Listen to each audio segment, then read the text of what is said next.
Assalamualaikum warahmatullahi wabarakatuh. Perkenalkan, nama saya Ibu Subai'ah, guru dari SD Muhammadiyah Kadisoka yang diperbantukan mengajar di SD Muhammadiyah Mbayan. SD Muhammadiyah Mbayan merupakan salah satu sekolah dasar Muhammadiyah yang ada di Kecamatan Kalasan, Kabupaten Sleman, yang memiliki satu rombongan belajar dengan jumlah murid 151 orang di tahun ajaran 2024-2025 ini. SD Muhammadiyah Mbayan tahun 2024-2025 ini sudah mengimplementasikan kurikulum Merdeka. Kurikulum Merdeka mendorong guru untuk lebih fleksibel dan kreatif dalam mengajar. Kurikulum Merdeka menekankan pentingnya asesmen yang bermakna.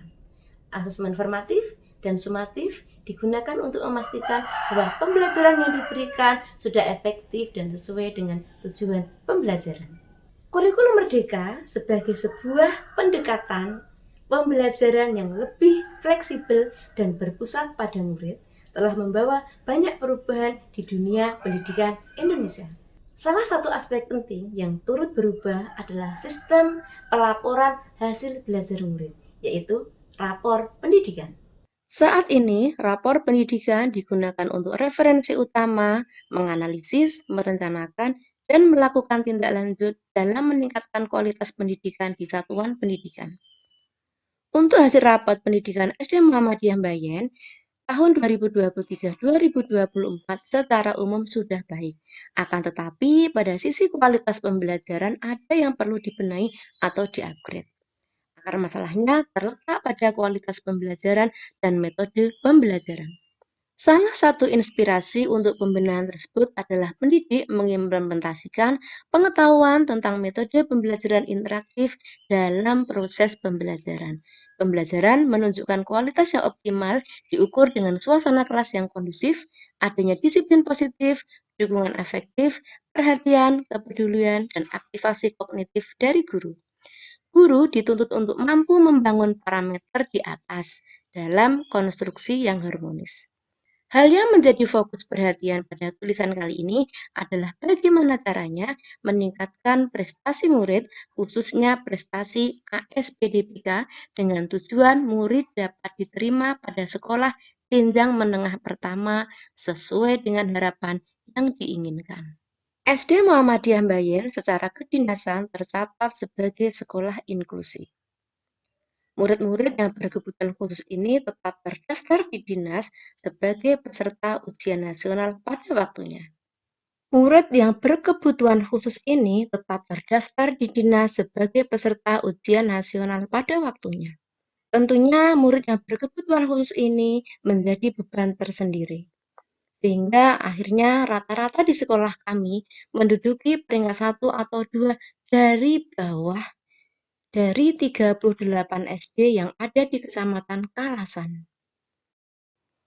Media pembelajaran yang saya gunakan diantaranya satu blog, di mana dengan blog itu siswa bisa belajar dimanapun, kapanpun, dan dengan siapapun.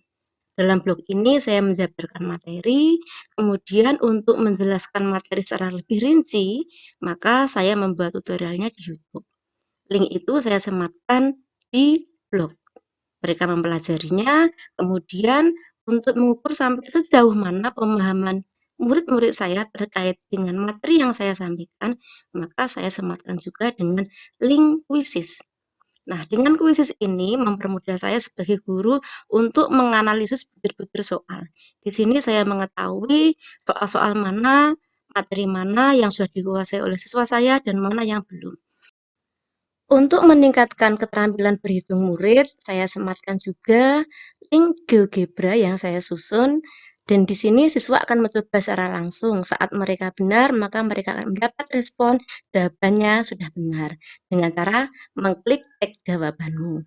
Kemudian jika mereka mengerjakan lagi, kemudian saat mereka cek jawaban dan ternyata belum betul, maka mereka pun akan mengetahui jika jawaban mereka belum betul. Demikian seterusnya, setiap kali mereka klik soal baru, maka soal yang baru akan muncul. Sedangkan untuk menerapkan disiplin positif kepada murid saya, maka saya bersama wali murid menyepakati mengadakan buku kebaikan. Apa itu buku kebaikan? Buku kebaikan adalah buku khusus yang akan berisi terkait dengan satu, yaitu siswa setiap hari dibiasakan untuk menulis perbuatan baik di buku tersebut. Kemudian yang kedua, mereka akan ada soal 1 sampai 4 soal setiap hari yang akan mereka kerjakan untuk melatih keterampilan berhitung siswa. Dan yang ketiga, saya juga menuliskan aksara Jawa sampai dengan menulis kata, kalimat menggunakan aksara Jawa sebagai bekal karena kita sebagai orang Jawa untuk mengingat budaya kita. Yang keempat, kami membiasakan anak-anak untuk bercerita. Bercerita ini terkait dengan kebiasaan mereka sehari-hari, tentang hal-hal tertentu, sehingga dengan cerita yang mereka tuliskan dan saya baca setiap hari, maka saya akan mengetahui kebiasaan anak murid saya, sehingga kedekatan emosi saya dengan siswa semakin baik. Nah, dari tulisan yang mereka buat, akhirnya timbul kesepakatan untuk menulis dengan tema yang sama, yang akhirnya terbitlah buku antologi yang ditulis oleh anak siswa kelas 6, sebanyak 2 buku setiap kelulusan mereka. Nah, dengan mereka dapat menulis buku antologi, maka kepercayaan diri mereka semakin meningkat. Selain buku kebaikan, ada juga yang namanya buku kegiatan yang mereka kumpulkan setiap hari. Buku kegiatan berisi terkait dengan pembiasaan sholat 5 waktu, kemudian kebiasaan membaca Al-Quran, dan kebiasaan belajar. Pembiasaan positif yang lain adalah berbalas surat, di mana saat ada pertemuan wali murid, saya meminta kepada wali murid untuk menulis surat ditujukan kepada putra-putrinya masing-masing terkait dengan harapan kelulusan yang akan datang. Dan surat dari wali murid akan dibalas oleh putra-putri mereka di hari berikutnya. Kemudian murid-murid ini akan membalas surat tersebut dan akan diterima oleh orang tua saat pertemuan wali murid yang akan datang. Saat tertentu akan murid yang menulis surat untuk ditujukan kepada orang tuanya dan orang tua akan membalasnya saat pertemuan wali murid. Alhamdulillah dengan kegiatan ini kedekatan emosi antara orang tua dan anak semakin baik. Untuk mengikuti perkembangan zaman di mana anak-anak sangat dekat dengan gadget, maka dengan persetujuan orang tua, saya meminta kepada anak-anak untuk membawa HP ke sekolah, melakukan penilaian yang biasanya dilakukan dengan kertas, kali ini dengan menggunakan gadget mereka masing-masing. Tentu dengan hal yang baru ini mereka semakin antusias dan senang untuk belajar. Anak-anak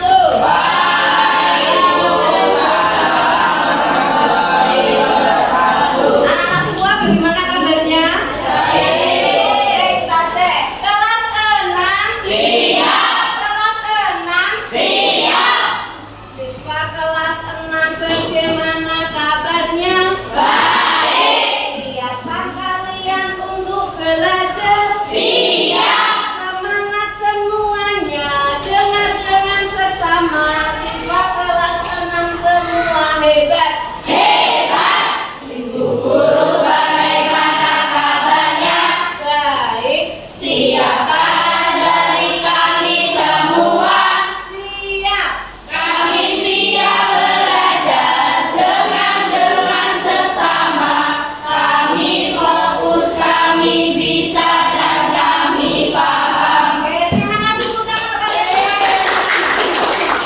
Demikianlah suasana kelas saat anak-anak membawa gadget mereka untuk melakukan penilaian. Nah, dengan menggunakan Quizzes, mereka mencoba berbagai macam mode yang ada di Quizzes, mulai dari kesempatan guru, kemudian mode klasik, mode penguasaan atau mastery pick, mode tim, bahkan dengan mode offline menggunakan mode kertas juga pernah mereka cobakan. Nah, anak-anak di sini akan merasakan sensasi yang berbeda dengan mode yang berbeda, membuat anak-anak semakin antusias belajar, membuat semangat mereka meningkat dan prestasi pun semakin bagus.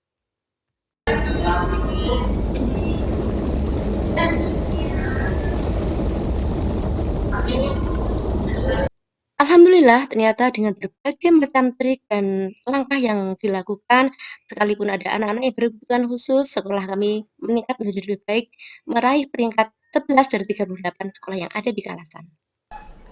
Demikianlah kegiatan pembelajaran yang menyenangkan dengan metode pembelajaran yang beragam dan asesmen yang menarik, interaktif, dan seru yang telah saya lakukan.